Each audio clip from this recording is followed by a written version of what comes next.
So I explained to him there are 4 archetypes, and I want you to jot these down, and we're going to do them together in a few minutes here. 4 ways of parts of yourself that you could tap into. And the first part of you is called the warrior. And I said, think of the warrior as the part of you that will not be stopped, that'll push through any limitation, a part of you that it doesn't matter how afraid you are. Like, what is courage? Courage is you're afraid, but you do it anyway. There's no courage if you're not scared. When people say, I'm courageous, and they're not scared, it doesn't mean shit, right? It's like, if you're really scared, courage it's a muscle. You learn to push yourself through it. Well, the warrior will push themselves. They'll find their courage. They'll push through. Even if they're afraid, they'll do it anyway. They'll find the way. They're relentless. How many of you got a warrior inside you somewhere? It may not be active, but it's in there. Make some noise. You got a warrior in there. So I said to Connor, I said, look, he's going to fight this guy named Cowboy who had all kinds of records. I said, if you go in there, I said, this warrior in you is going to be a part of winning. But I said, I want you to discover where this warrior is, and we're going to do some weird stuff. And so you had everybody else leave the room, and I said, here's what I want you to do. I want you to think about if this unstoppable part is in you, where does it live in your body? And I said, I don't want you to think intellectually. I just want you to touch the part of your body where it is. And he touched right up in here, the top, right, this clavicle area. He goes, right here. I said, okay. Now, I said, I know this sounds weird, but I want you to make the sound of the warrior. And he made this lousy little sound. I said, no, I mean fully embodied. And then he made this roar sound that shook the building. I said, that's it. Make the sound again, or made the roar sound. He's touching it. He's focusing on it. He's making this sound. And I said, what color is the warrior? And for him, it was green, right? So, and what's the sound of the warrior? Make the sound. What's the warrior say? So we're going to do this, but I got him to activate it. It's not like I have a warrior over there. I'm intellectually thinking there's some part of myself that can figure this out. No, it's embodying that part of yourself. So we're going to do this in a few moments. And then once he's in that state, several times touching that part of his body, focusing on the color, making the sound of the warrior, then I said to him, I want you from this warrior state to finish this sentence. The warrior says, Connor, that's what you're going to do also. You're going to say the warrior says, and you're going to say your name. So in my case, it'd be the warrior says Tony. In your case, the warrior says your name.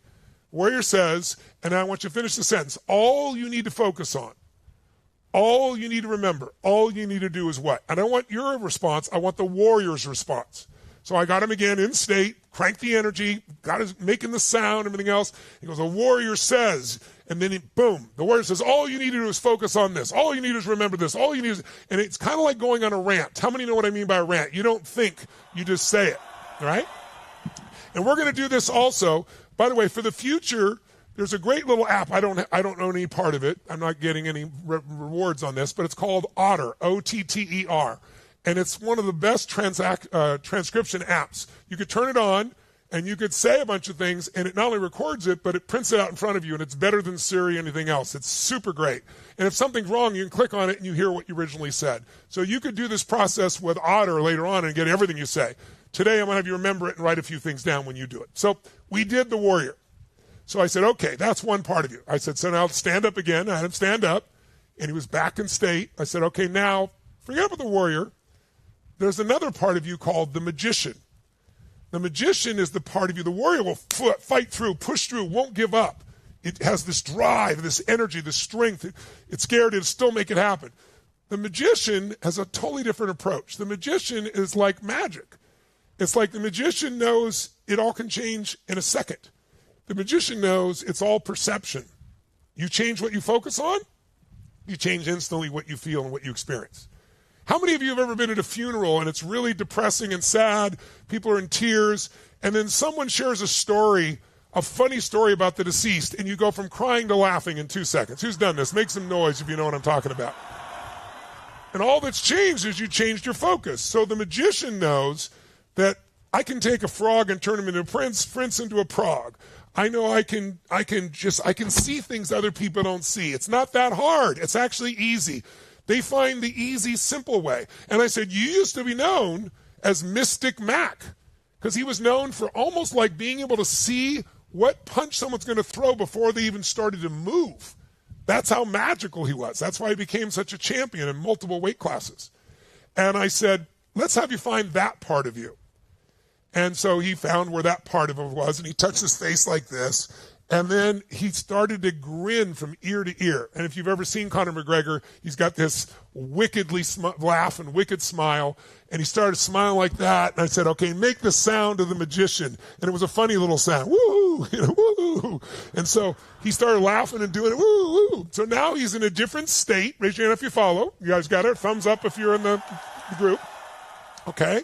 So he's in a different state. He's focusing on it. He's got the color of the magician, the sound of the magician.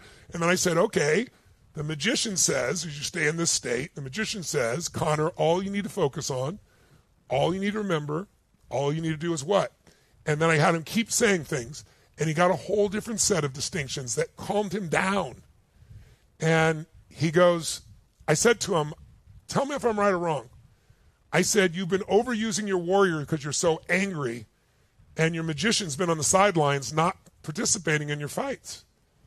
And his eyes got really big like this, and he goes, you're so right. He goes, like, it's so different when I'm there. I need the warrior, but I need the magician too. That's right. We get stuck when we only use one part of ourselves. Third part is the lover. That's the third archetype. And I said, the lover, we all know what the lover is. The lover is the part of you that loves life, loves work, loves people, loves everything. It's that joy. It's that flow. It's a completely different state than the warrior. It's a completely different state than the magician. And so he touched his heart, and he started breathing in his heart, and then he made the sound of the lover, which was a sweet little sound that you would never expect coming out of Conor McGregor. And again, I said to him, okay, now that we did it multiple times, he was really in state, just like we're going to do in a few moments. And then I had him just out loud say, the lover says, all you need to remember, all you need to focus on, all you need to do is. And what came out of that, by the way, was he realized that the lover he used to love fighting. He used to love being with his team. He used to love training. But he'd gotten so angry, the lover was put aside, the magician was put aside, and the warrior was worn out. Raise your hand if it makes sense to you, if this makes sense in maybe even your own life in some way, right? If you've been through a lot of tough relationships that haven't worked out, you might feel your lover's work is worn out. We need to bring maybe your magician and your warrior back to get you back in the game, right? So then the last one we're going to use is really the person who is the sovereign, the king or the queen, the sovereign. And I said, this is the part of you that is wiser than your years. This is the part of you that maybe is connected to God or the universe. This is the part of you that has fought the wars and knows that even if you lose the battle, you can still win the war. This is the wise part that has history. A great king, a great queen. Now, you don't become a great king or queen by claiming you're a queen or king, by the way. I'm such a queen, I'm such a king. People do that in social media all the time. It's stupid. The way you become a king is you become a servant. The word servo, hero is the word most of us know, hero. To be a hero, its Latin root is servo, which means servant. When you serve the most people, that's when you get to be the hero. But you got to be the servant, right? The sovereign is the servant to all that you've ever experienced. The sovereign is incredibly wise. The sovereign is not fearful. The sovereign has vision beyond this moment. Even if the moment looks horrible, the sovereign knows we're going to get through it. So I got him to find his sovereign. I got him to make the sounds of the sovereign, the colors of the sovereign, and then what sovereign says. Conor, all you need to focus on, you remember, all you need to do. So he got all of this coaching, and this coaching was coming from within him. And now all these parts are awake and alive. And so I had him go to bed that night with some instructions, and I came back the next day for the fight. And right before the fight, I went backstage with him for just 10 minutes, and all we did was reactivate all four of these parts. And if you saw the fight, it's a very famous fight against Cowboy. He's a really good competitor. And in the first few seconds, Cowboy makes a move, and it looks like, holy shit, he's going to take Conor down in the first 20 seconds. It really looked good. And all of a sudden, Conor, the magician in him, popped in, is what he explained to me afterwards. And in a millisecond, his brain anticipated what was going to happen, and he found a way to push through and use a headbutt and hit him, and then a punch, another punch. The whole fight was done in less than 60 seconds. But here's the best part. It was fun. You invited me in for his celebration there in the octagon. It was cool. But what I was most proud of in Conor was he didn't sit there and just suck up the victory. He went over immediately, and he picked Cowboy up, and he hugged the guy. And he goes, man, you've got records I don't even have. You're a tough competitor. I'm really fortunate this time. And then Cowboy, his mom died years ago, so he had a grandma, and she was there. And Conor went up and hugged the grandma. and said how much he respected him. I just thought it was such a beautiful moment, and it really reflected who Connor really is as a person. Yeah,